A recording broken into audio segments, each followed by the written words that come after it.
Hello everyone, सभी को नमस्कार मेरी तरफ से।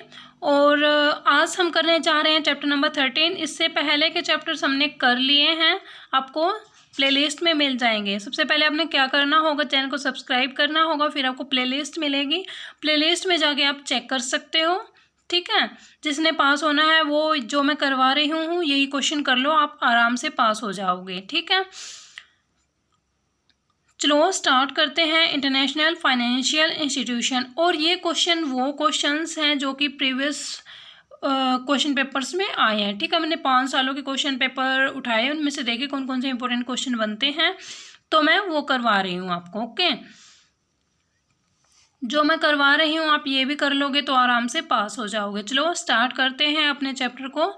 इंटरनेशनल फाइनेंशियल इंस्टीट्यूशन, इसमें फर्स्ट टॉपिक क्या है, इंटरनेशनल मॉनेटरी फंड है। पहले इसकी हम हिस्ट्री देखेंगे, फिर आगे कंटिन्यू करेंगे, okay.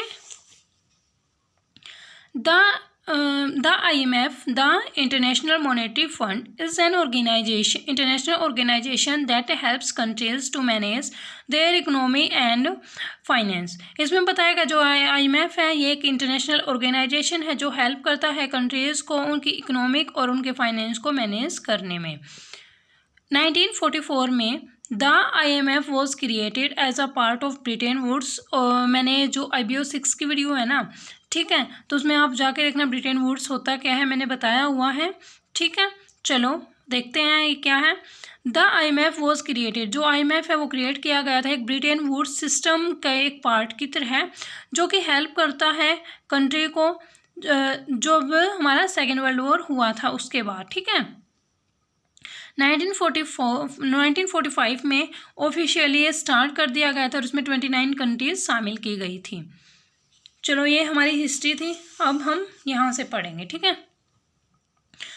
The International Monetary Fund is an international organization that aims to accomplish a number of different goals. मतलब ये इंटरनेशनल ऑर्गेनाइजेशन है और इसके एम क्या रहते हैं, मतलब डिफरेंट गोल हैं इसके, ठीक है।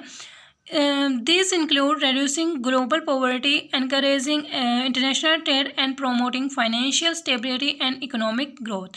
इसमें बताया गया है ये क्या इंक्लूड करता है, रेड्यूस करता है ग्लोबल पॉवर्टी को, मतलब पूरे देश की पॉवर्टी को रेड्यूस करता है ये, और इनकरेज करता है कि भाई इंटरनेशनल ट्रेड करो, और प्रमोट करता है फाइनेंशियल स्टेबिलिटी, मतलब जो फाइनेंस है वो स्टेबल रहे, और इकोनॉमिक की ग्रोथ में हेल्प करता है।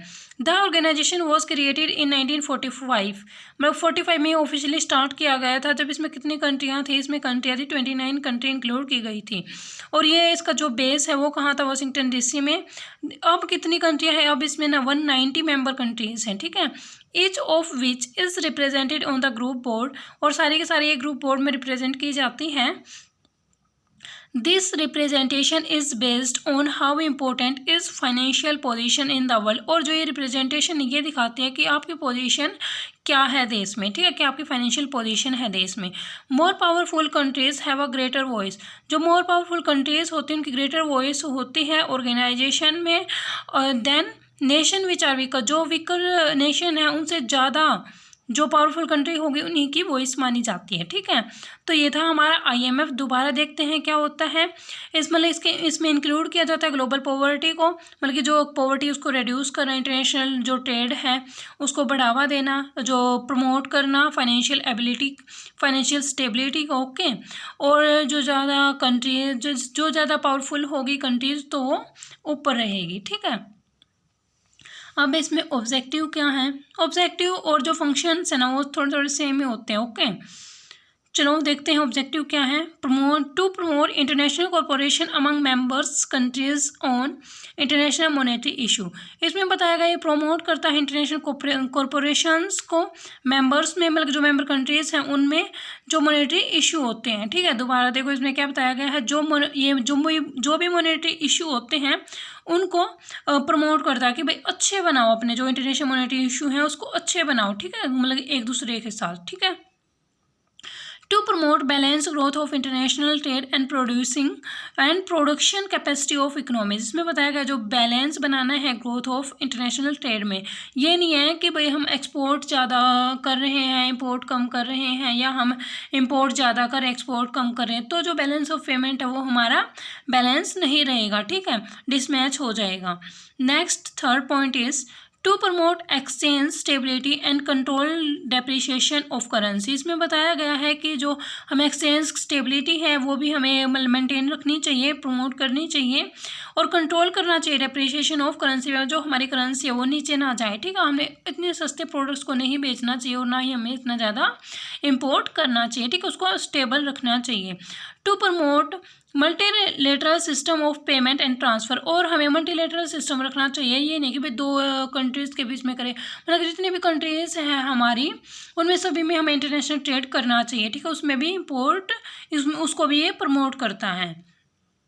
To provide financial assistance to member countries to correct, और ये क्या करता है देखो कहाँ थे, टू करेक्ट अनफेवरेबल बीओपी। इसमें बताया गया है फाइनेंशियल असिस्टेंस प्रोवाइड करता है मेंबर कंट्रीज को, ताकि जो अनफेवरेबल बीओपी है बैलेंस ऑफ पेमेंट उसको करेक्ट किया जा सके। To work for the development of member nation, जो कि मेंबर नेशन कंट्रीज़ हैं, जो भी कंट्रीज़ जो भी इसमें इंक्लूड की गई हैं उनके डेवलपमेंट के लिए भी ये वर्क करता है। अब देखते हैं आईएमएफ के फंक्शंस क्या है। 3 मेन फंक्शन हैं इसके, कौन कौन से। Landing to countries with balance of payment issue, जो भी बैलेंस ऑफ पेमेंट के इशू होते हैं उनको सोल्व करना, ठीक है। हेल्प करना, helping member countries modernise their economies, जो उनकी इकोनॉमीज है उनको मॉडर्नाइज करना।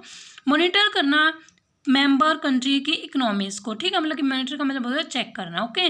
तो ये हमारे 3 इंपॉर्टेंट फंक्शन थे। अब जो फंक्शन है ये हम अपने नोट से करेंगे, ठीक है।